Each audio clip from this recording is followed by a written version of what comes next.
ഇടവപ്പാതി ശക്തമായതോടെ പത്തനംതിട്ട ജില്ലയിലെ പ്രധാന നദികളിൽ ജലനിരപ്പ് ഉയർന്നു. ജില്ലയിലെ ത്രിതല പഞ്ചായത്തിന്റെ നേതൃത്വത്തിൽ മുന്നൊരുക്കങ്ങൾ ആരംഭിച്ചിട്ടുണ്ട്. മഴക്കെടുതികൾ നേരിടാൻ 24 മണിക്കൂറും പ്രവർത്തിക്കുന്ന കൺട്രോൾ റൂം പ്രവർത്തനം ആരംഭിച്ചു. ഇടവപ്പാതി ശക്തമായതോടുകൂടി വെള്ളക്കെട്ട് ഭീഷണി പത്തനംതിട്ട ജില്ലയുടെ വിവിധ കേന്ദ്രങ്ങളിൽ ശക്തമായിക്കൊണ്ടിരിക്കുകയാണ്. പ്രധാന ജലാശയങ്ങളിലൊക്കെ വെള്ളം ഉയർന്നിട്ടുണ്ട്. മഴ തോരാതെ പെയ്യുകയാണ്. അപ്പം ഇതിന്റെയൊക്കെ അടിസ്ഥാനത്തിൽ എന്തൊക്കെ ക്രമീകരണങ്ങളാണ് ജില്ലയുടെ മുഖ്യമന്ത്രി PC വിഷ്ണുനാഥ് കഴിഞ്ഞ ദിവസം ഇവിടെ ചുമതലയേറ്റിരുന്നു. നമ്മോടൊപ്പം ചേരുന്നത് നഗരസഭാ കൗൺസിൽ കൂടിയായ DCC വൈസ് പ്രസിഡന്റ് കൂടിയായ A സുരേഷ് കുമാറാണ്. എന്തൊക്കെ ക്രമീകരണങ്ങളാണ് ജില്ലയിൽ മൊത്തത്തിൽ എടുക്കുന്നത്? കഴിഞ്ഞ ദിവസം ഈ മഴക്കാല ദുരന്ത നിവാരണത്തിന്റെ ഭാഗമായിട്ട് കഴിഞ്ഞ ദിവസം മന്ത്രി ഈ പത്തനംതിട്ട ജില്ലയുടെ ചാർജുള്ള മന്ത്രി ശ്രീ PC വിഷ്ണുനാഥ് കളക്ടറേറ്റിൽ വന്ന് ഉദ്യോഗസ്ഥന്മാരുമായിട്ട് സംസാരിച്ചിരുന്നു.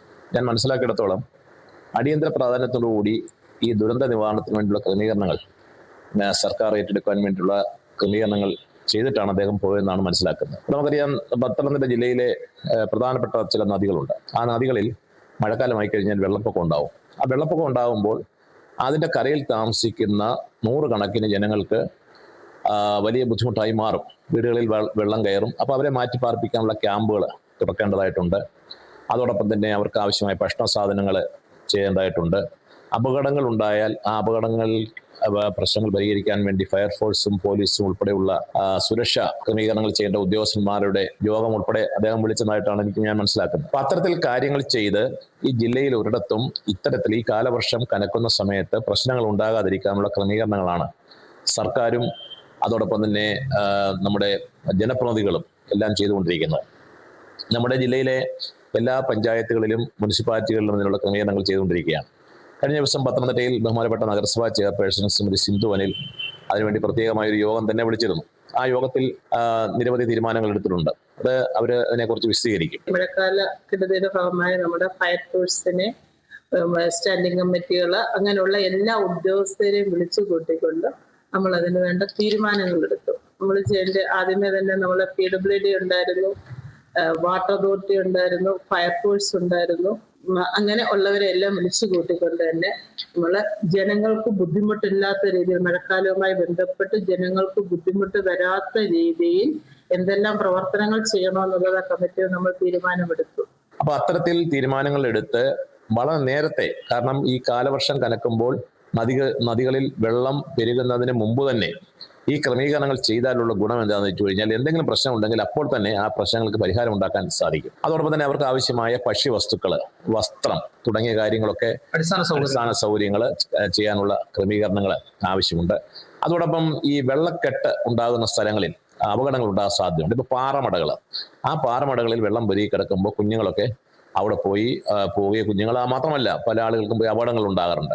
നദികളിൽ എല്ലായിടത്തും മുന്നറിയിപ്പ് ബോർഡുകൾ, കുളിക്കടവുകളിലെല്ലാം മുന്നറിയിപ്പ് ബോർഡുകൾ വെക്കണം.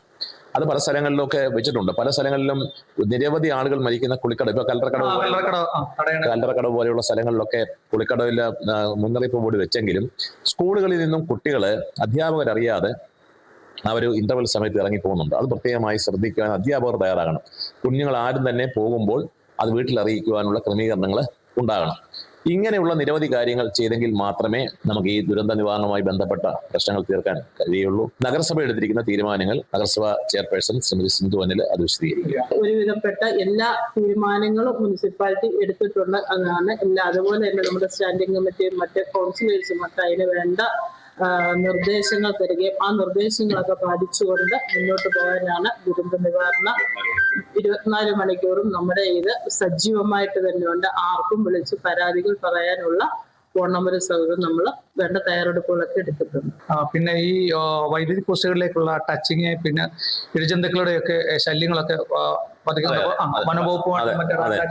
അതോടൊപ്പം തന്നെ ഈ വൈദ്യുതിയുമായി ബന്ധപ്പെട്ട് ഇപ്പൊ ഒരു നല്ല കൊടുങ്കാറ്റടിച്ചു കഴിഞ്ഞാൽ മരച്ചില്ലകൾ ഒടിഞ്ഞു വീണ് ലൈൻ പൊട്ടി വീണ് വൈദ്യുതാഘാതമേറ്റ് മരിക്കുന്ന സംഭവങ്ങളുണ്ട്. വൈദ്യുതി വകുപ്പ് ആ കാര്യങ്ങൾ പ്രത്യേകമായി ശ്രദ്ധിക്കേണ്ടതായിട്ടുണ്ട്. പല സ്ഥലങ്ങളിലും ഈ വെള്ളം മുങ്ങിക്കഴിഞ്ഞാൽ ലൈൻ താണു കിടക്കുന്ന സ്ഥലങ്ങളിൽ നിന്നും വൈദ്യുതി അത് പാസ് ചെയ്യാനുള്ള സാധ്യതയുണ്ട്. ആ പ്രശ്നങ്ങൾ പരിഹരിക്കണം. അപ്പൊ ഇത് മൊത്തത്തിൽ നോക്കുവാൻ ജില്ലാ ദുരന്ത നിവാരണ സമിതി അതിന്റെ യോഗമാണ് ബഹുമാനപ്പെട്ട PC വിഷ്ണുനാഥ് മന്ത്രി അദ്ദേഹം വിളിച്ചു ചേർത്തത്. ആ പ്രവർത്തനങ്ങൾ നന്നായി കൊണ്ടുപോകുന്നത് തന്നെയാണ് ഞങ്ങൾ പ്രതീക്ഷിക്കുന്നത്. Kerala vision news, Pathanamthitta. KV Memorial English Medium School, near St. Mary's Canning Center, MC Road, Adur. Classes play class to standard 4. Our specialties: quality education, smart class, music, dance and yoga, molding future generation, kids loving passionate teachers, vehicle facility available, an integrated package at affordable cost. KV Memorial English Medium School, near St. Mary's Canning Center, MC Road, Adur. Email kvmenglishmediumschool@gmail.com. Web kvmems.in. Learn every moment. Live long life.